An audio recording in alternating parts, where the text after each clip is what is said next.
مولاي صل وسلم دائما أبدا على حبيبك خير الخلق كلهم.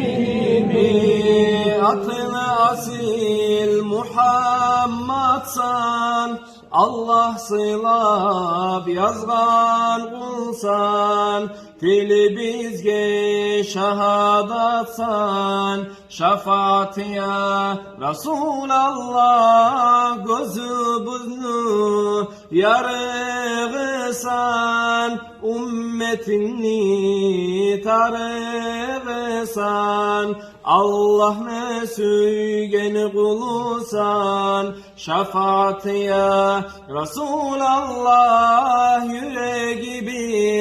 yüreği bizini Muhammed'in imanı sen, mümin kullarını yanısan, şafaatiya Resulallah, gözleri bizini Muhammed'in nuru sensin, bar alam nebiyi sensin, şefaatiye Resulallah.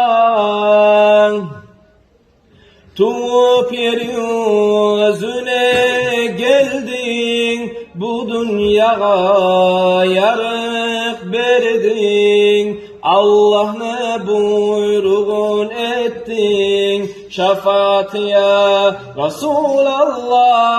Tolgan ayday seni yüzün, şekerde tatlıdır sözün, ümmetine karat gözün, şefaatiye Resulallah.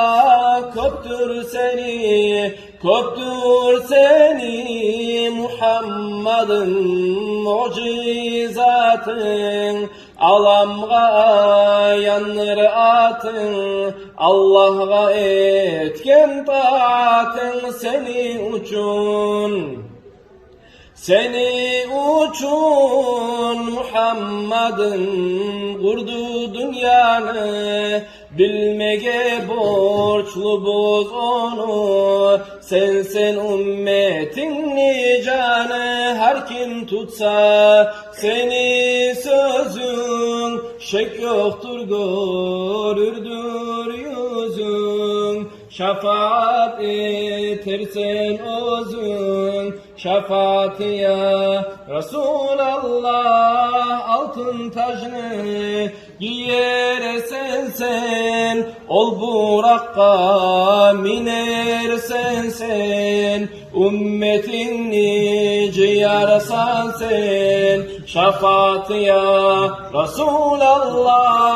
Mevla'ya salli